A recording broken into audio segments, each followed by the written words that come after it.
Arpita,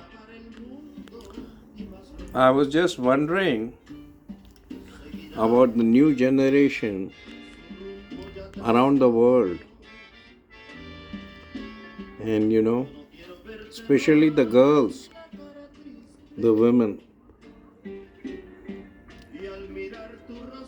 Some are not taking wise decisions in life. They think that taking off their clothes in public, not taking them off fully, but being almost nude. If you look at the Cannes Film Festival, which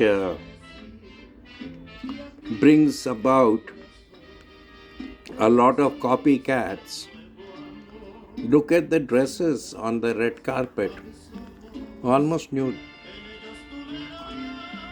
But if you ask me, if a person wants to fall in love, he wouldn't like to fall in love with someone who's showing all of herself in public.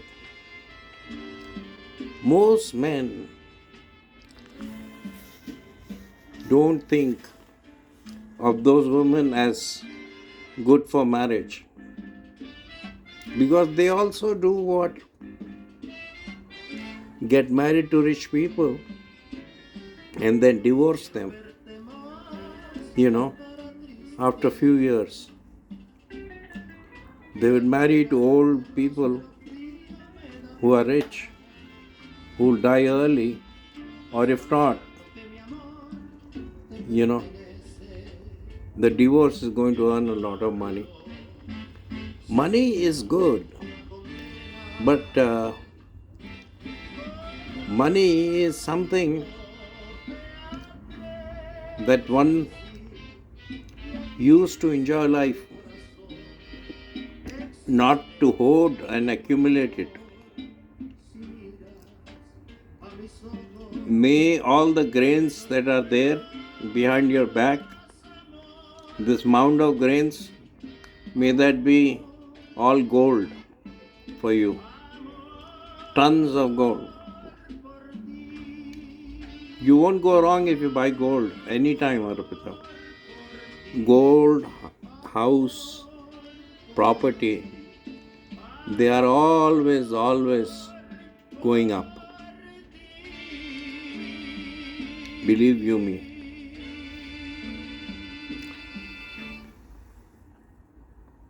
Because I remember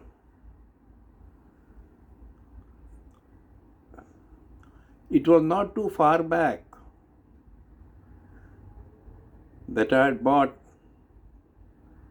about 100 ounces of gold at $300 US,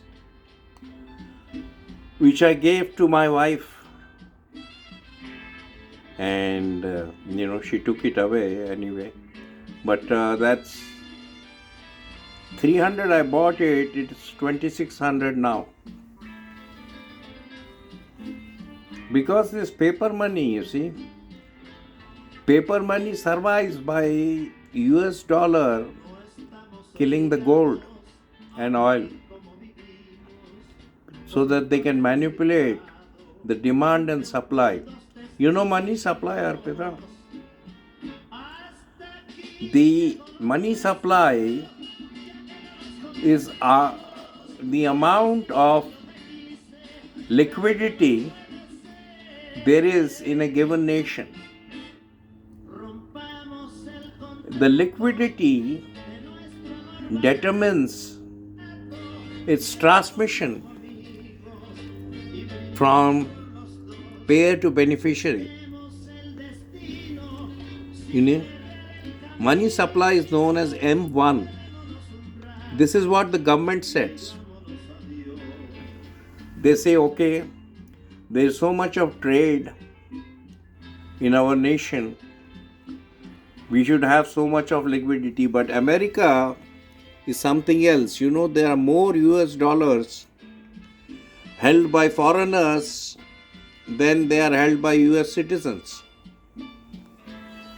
And US dollar, the people who run US dollar are in Federal Reserve System of USA, and their strategy is to kill all other currencies. You know how they do it? Let's take Turkey for example. You had to pay millions to buy a piece of bread in Turkey once upon a time. Millions of the local currency. Because what they did, the Americans, which are basically Jewish bankers, they have these Moody's, Standard and Poor's, Fitch, and other rating agencies, as you might have heard these names.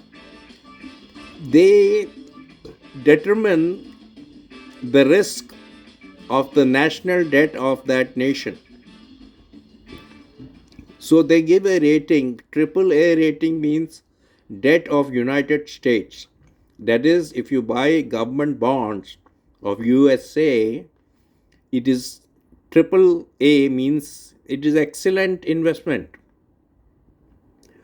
But when you go to B, C, and those kinds of degrees, if you lower the currencies, these rating agencies, then the currency falls.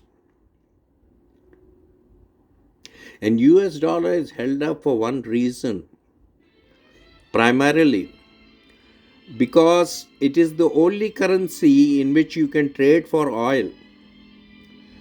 Oil is quoted and paid for and bought for in US dollars. This is slowly changing now.